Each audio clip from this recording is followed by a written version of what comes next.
Өмүрбек Текебаев менен Дүйшөнкул Чотоновдун бүгүнкү сот процесси талаш тартышы менен башталды. Курманбек Бакиевдин бийлигине кызмат кылып, митингге чыккандарды уруп согуп камакка алдырган Жети Өгүз районунун мурдагы прокурору Медербек Абдышевдин ордуна башкы прокуратура Жахонгир Ботобаев деген жаңы прокурор жибериптир. Сот башталганда эле Жахонгир Ботобаев ар түрдүү чагымчы суроолорду берип, жактоочулар менен Өмүрбек Текебаевдин оозун жапканга аракет кылып баштады. Атайын даярдалган прокурорго окшош адам сот процессинин тынч өтүүсүнө каршы аракет кылып жаткандай сезилет деген жактоочулар сотко аны алмаштыруу талабын коюшту.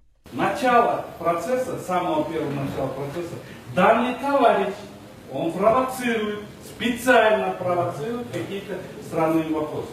Началось с меня, он, хотя я к нему уважительно обратился, вы. Он сказал, ты. Это неуважение, это конец этики. Здесь судебное заседание. Это не его кабинет, в котором он может диктовать какие-то условия. Это зал судебного заседания.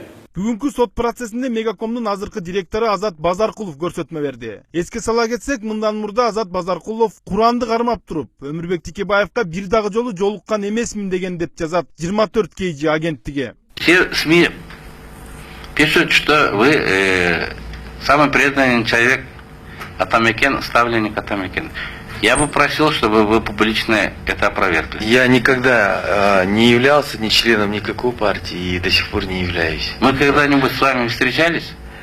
Нет, не встречались. Это первый раз, да? Первый раз я вижу. Да.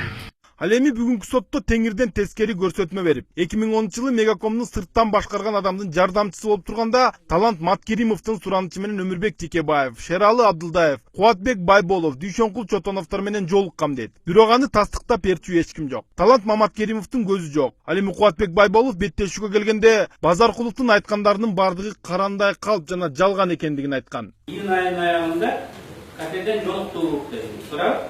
Тура. Сиздин ушул сөзүңүздү сизден башка ким тастыктайт? Маматкерим тастыктай алар, Чотонов, Чыкмаматов, Текебаев тастыктайт.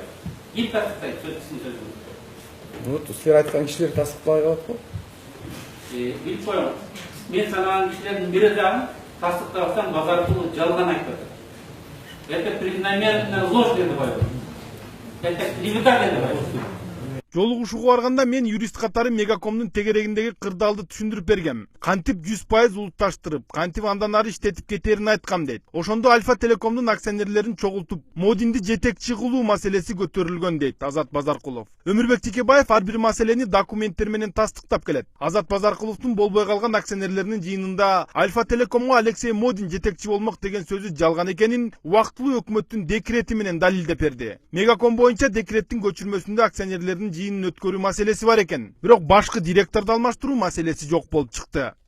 Декретке кол көтөргөндөрдүн билингенми? Өкмөткө тапшырма бергенбиз. Жаңы уставты регистрациялап, отчетун баарын карады. Министрлик чакыргынга аракет кылды. Модин жөнүндө бир жерде суралды. Бир жерде сөз жок. Мегакомду сырттан башкарган адамга юридикалык жардам көрсөтчүмүн. Текебаев, Чотоновдорго жолукканда кантип улутташтыруунун юридикалык жактарын түшүндүрүп бергем деген Азат Базаркулов Альфа Телекомдун ошондогу уставын билбей койду. Уставга ылайык башкы директорлордун талапкерлиги 10 күн мурда көргөзүлүүгө тийиш болчу экен. Алексей Модиндин талапкерлиги көргөзүлгөн бир дагы кагаз жок болуп чыкты. Эмчиң директор жылдырымын тартып сурап атат. Анткени бул Модинди жылдырып ошону коймогула деп кайра айтып атпайбы? Ашу тартыбын айтса, анда ошондой болду эле. Ким катчады эле? Ошо тартыбын билбейм деп атат. Дальше. Анда Модиндин кандидатурасын башкы директорлорго ким, качан көргөздү? Кандай документ менен аны тастыктай аласыз? Акционер катары мамлекет жылдырган жок деп айтасыздар, туура? Мен андай кагазды көргөн эмесмин деп айтып атам. А бар болгонбу же бар болгон эмесмин мен айта албайм. Мен андай кагазды көргөн эмес деп айтып атам. Демек, жылдыруу болгон эмес.